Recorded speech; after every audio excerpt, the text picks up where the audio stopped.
I think that my job has a lot of different components to it, but what I notice is that everybody's job here has a lot of different components. We have our reporters, our photographers, our copy editors all learning this multimedia stuff. We're learning video shooting, we're learning Google Maps, we're learning whatever we can to get stuff online. I would say most of my work goes into the online product first. We have been hammering video on the web. We have a multimedia team whose only job is to figure out how to train our reporters, how to train our editors, how to train our artists on how to get video and get good video so we're not just doing bad TV. 5 years ago, I never had anything to do with a website. You know, I never posted anything, and now I feel like it's something that I own along with everyone else. My role with the web includes creating Google Maps and repurposing them for print. People love our road maps. They love being able to know what streets are going to be closed, where there are potholes. We've made several for homicides. Homicides are always popular on the web. It's so rewarding when you see that 2,000 people have looked at your Google Map.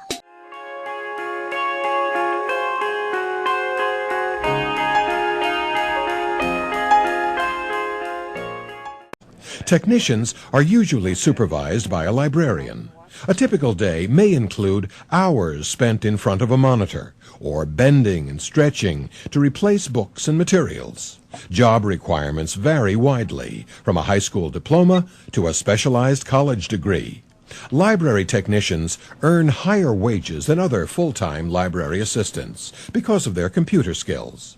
Advances in technology point to expanding opportunities for this paraprofessional in the future.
We go through the entire design process, so we start at conceptual design and develop our products and then put them on a computer and do visuals, and we actually create models and things like that. Basically being able to innovate products, especially this year as well. Honours is quite good for me particularly because it's been quite free. You can sort of choose your own briefs, your own directions, and also what you present at the end of the year.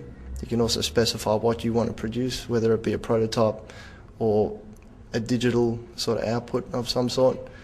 So I quite like the freedom of this year, being able to sort of choose what you want. It makes it hard in a way, but quite good, yes.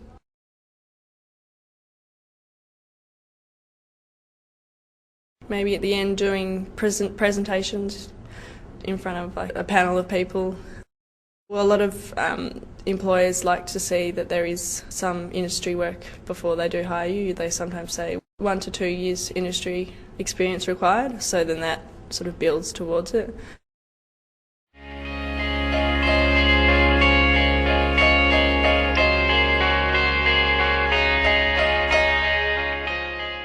Computer science is sort of a strange name. It's kind of a bad name, actually.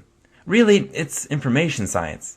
How information works, and what it can be computed, what can we get machines to tell us, etc.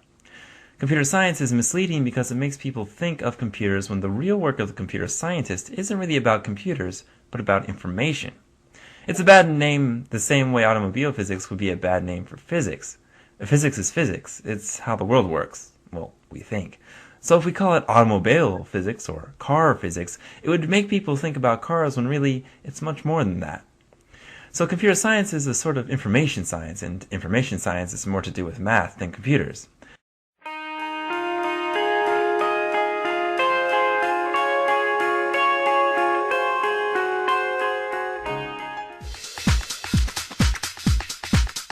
At UPS, technology is so closely interwoven with the business that it powers every service the company offers and every operation it performs. Nowhere is this more evident than in the last mile of the supply chain, that critical last leg of the journey that leads straight to the customer. UPS has more than 1,700 operating centers throughout the world, with 70,000 UPS drivers interacting with almost 8 million UPS customers every day. UPS relies on the unbeatable combination of smart people using smart technology to ensure that 13.4 million packages cover that last mile as timely and efficiently as possible. Because the driver's workload is known before the start of the loading process, last-minute changes to a driver's load are minimized. Advanced geographic software tools allow package center planners to revise dispatch plans to further optimize delivery. Finally, critical information on the package is displayed on the driver's wireless handheld computer, or DIAD. The information displayed includes delivery commit time, address, if the package is COD, signature required, or other specific instructions, and the number of air and ground packages loaded on the truck. Sophisticated software enables the driver to use his DIAD to view all of the packages in delivery order and indicates exactly where the packages are loaded in the truck. It also alerts the driver as a delivery time commitment nears and if a package isn't supposed to be delivered at the current stop. The supply chain of the information doesn't stop with the customer's signature. The critical information that the goods have been received is transmitted back to the package center via a wireless connection. From there, the data goes to the UPS database, where the shipper can access it by using a variety of UPS software tools. The end result? The last mile of the supply chain has been successfully traversed.